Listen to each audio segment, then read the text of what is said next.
có cho biết xu bong bóng đại quạt có bong bóng đại quạt từ sna video rồi bóc nhưng còn lâu mà phần này ok nè ở kia ngày nâng những thua video mũi đại trả thông chỉ mũi nâng tích rồi trong mũi bị xa đây ở PK sang song rong bài phần bay này bong bóng chỉ đam thì tích như sự mày môn và đây nửa pe bạch bóng từ dương khơi miền phum chỉ tràn tại dương ở miền rong bài phần bay này bong bóng chỉ đam thì tích ok nè ở kia bớt gì nè ở kia trong đăng ca đại cho bác trong dương này chụp bóng sấy nè đại quạt hàng ngày bật thiên cùng rong ca sang song rong bài phần bay này bong bóng chỉ đam thì tích ở tràn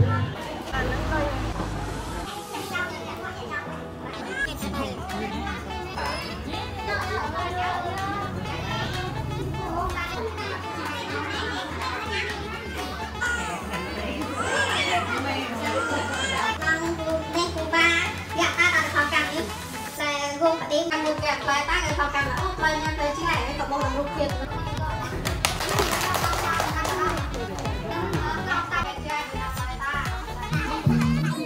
Mình trong game phải từ xe cầm sạc.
Em thằng bọc lá em thò ấy mày ăn vô lại không sạc cả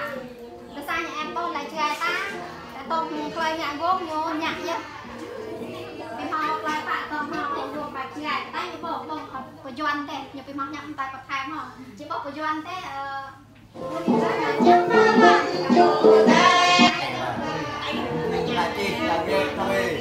gạt em giờ là tặng gạt tôi gạt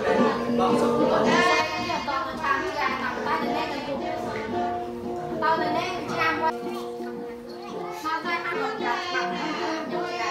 bằng sao quạt cho nên trong quán hàng ra về xí nó chỉ ngặt qua cả tôm quạ phân sạch gái ta nhưng họ chắc là nó ngặt sang ngặt giật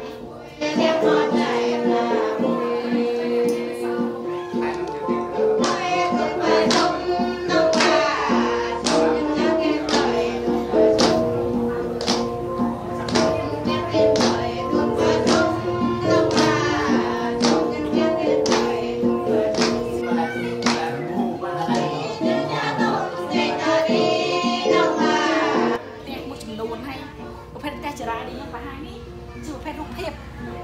bởi vì cơ bản này tôi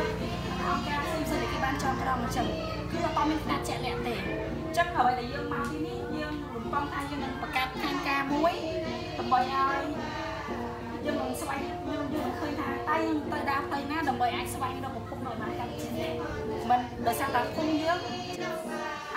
em lại bạn ta cô thật nào người ta không cần người ta không còn tiền tại lùng lời ngã hàng chị ai mà ăn cam lùng ta hàng ngã vuông bây giờ ta ngã lùng để sai supi chừng nào đó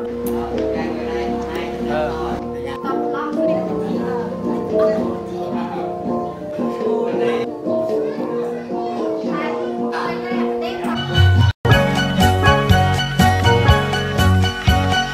có mỏ cô đi để ngót nông này mòn này nông này mòn cô đã ngót nông này